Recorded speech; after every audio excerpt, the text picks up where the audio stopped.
Hello friends. तो आज मैं 8th क्लास का हिस्ट्री पढ़ने जा रही हूँ। बहुत ही इजी तरीके से समझ जाएंगे। स्टार्ट करते हैं। कैसे, कब और कहाँ। 1882 में जेम रेलेन को हिंदुस्तान भारत का नक्शा तैयार करने का काम सौंपा गया था। किसको सौंपा गया था? 1882 में जेम्स रेनेल को 1882 में जेम्स रेनेल को हिंदुस्तान का नक्शा तैयार करने के लिए काम सौंपा गया था। ठीक है, ये जेम्स है रेनेल। ठीक है,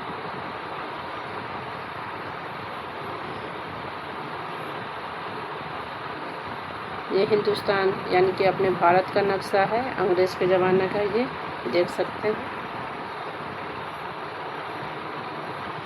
अंग्रेज़ों के लिए, यहाँ देखिए, अंग्रेज़ों के लिए भारत के नक्शे तैयार करना बहुत महत्वपूर्ण था, क्योंकि इससे उन्हें देश की सही जानकारी मिलती थी। ठीक है, ये रहे। नक्शों की मदद से अंग्रेज़ों को लाभ हुआ। कौन कौन से लाभ हुआ देखते हैं। युद्ध करने में आसानी हुई, कर वसूलने में मदद मिली, प्रशासन चलाना आसान हुआ, सेना को सही रास्ते की जानकारी मिली, नई जगहों की जानकारी मिली, अपने शासन को मजबूत किया। भारत में अंग्रेज़ों की विजय और उनका शासन स्थापित करने की प्रक्रिया में नक्शे तैयार करना बहुत ही महत्वपूर्ण था अंग्रेज़ों के लिए। ठीक है, कब? तो 1782 में। ये है लिप्टन टी, इसके बारे में थोड़ा जान जाते हैं। ये है विक्टोरिया, ये विक्टोरिया है। ये इनका बेटा आर्थर है। ये इनका बेटा है, विक्टोरिया का बेटा ये आर्थर है। 1922 में 1922 में लिप्टन जो चाय होता है ना, के लिए तैयार किया गया था। 1922 में लिप्टन चाय के लिए तैयार किया गया था। याद रखिएगा, 1922 में। ठीक है, और इसका रानी विक्टोरिया ब्रिटेन की ये रानी है। ये ब्रिटेन की रानी है।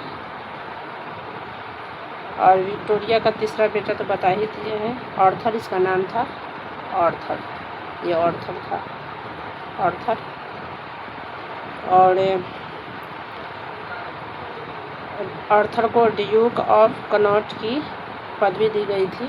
क्या चीज़ की पदवी? ड्यूक ऑफ कनॉट की पदवी दी गई थी। ठीक है, ये है लिप्टन टी।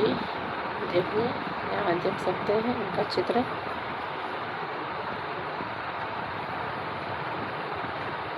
अब आगे बढ़ते हैं। भारत में ब्रिटिश इतिहासकारों ने जो इतिहास लिखा था उसके बारे में।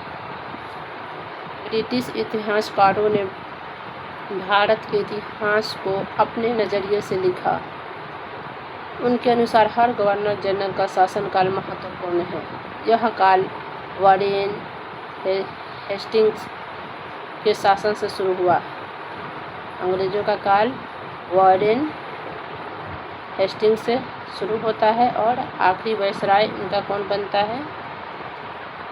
लॉर्ड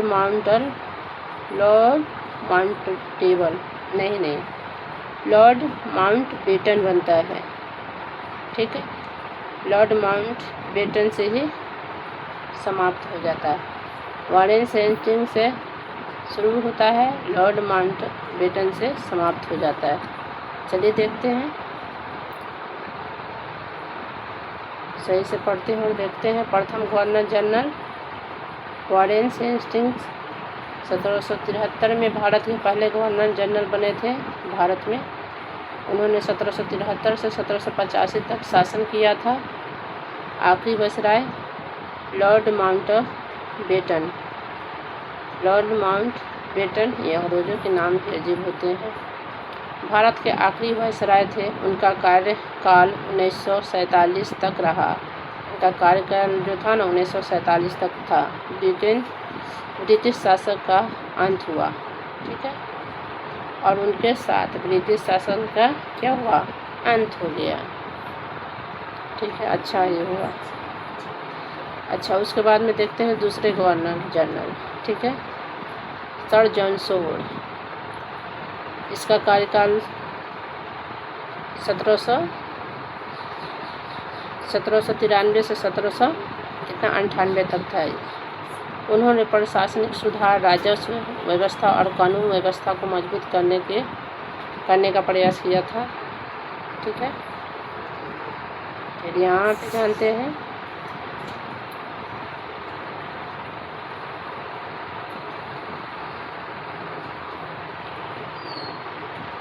हम अवधियों को कैसे तय करते हैं। किसी भी कालखंड का निर्धारण महत्वपूर्ण घटनाओं, शासन परिवर्तन, विचारधारा, समाज, संस्कृति और आर्थिक गतिविधियों के आधार पर किया जाता है। जब किसी युग की विशेषताएं बदल जाती हैं तब एक नई अवधि का आरंभ माना जाता है। यह विभाजन इतिहास के समझने और अध्ययन करने में सहायक होता है, ठीक है। जेम्स मिल और उनकी किताब जेम्स मिल और उनकी किताब को देखते हैं। 1817 में स्कॉटलैंड के अर्थशास्त्री और राजनीतिक दार्शनिक जेम्स मिल ने तीन विशाल खंडों में क्या किया था, ए हिस्ट्री ऑफ ब्रिटिश इंडिया यानी कि ब्रिटिश भारत का इतिहास नामक एक किताब लिखा था। कौन लिखा था, स्कॉटलैंड के जेम्स मिल ने 1817 में लिखा था, ठीक है। फिर आगे बढ़ते हैं। यहाँ पे जेम्स मिल ने भारत के इतिहास को 3 कालखंडों में बांटा था, तो ये मालूम है, हिंदू, मुस्लिम और ब्रिटिश कालखंड के इस निर्धारण को ज़्यादातर लोगों ने मान भी लिया था। जो ज़्यादा लोग थे अंधभक्त या जो भी वो सब मान भी लिया था ये 3 कालखंडों को। पता नहीं अंग्रेज यहाँ पर क्या, अंग्रेज से बुरा सलूक तो अपने अपने ही में हिंदुस्तान में क्या क्या हो रहा है पता नहीं, ठीक है। तो एनीवे कोई बात नहीं, आगे बढ़ते हैं।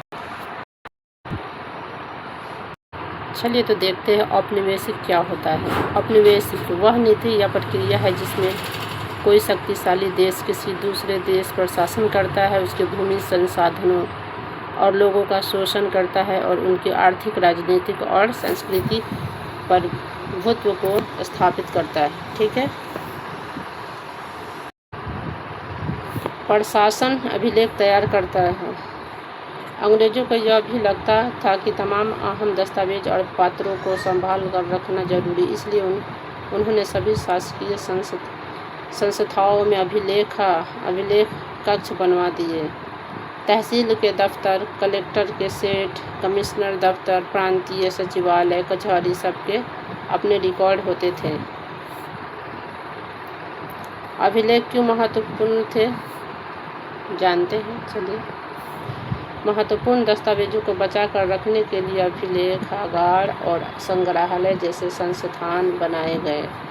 19वीं सदी की शुरुआत में प्रशासन की एक शाखा से दूसरी शाखा को भेजे गए पत्रों, ज्ञापनों और नोटों को आज भी अभिलेखागार में देखा जा सकता है, ठीक है।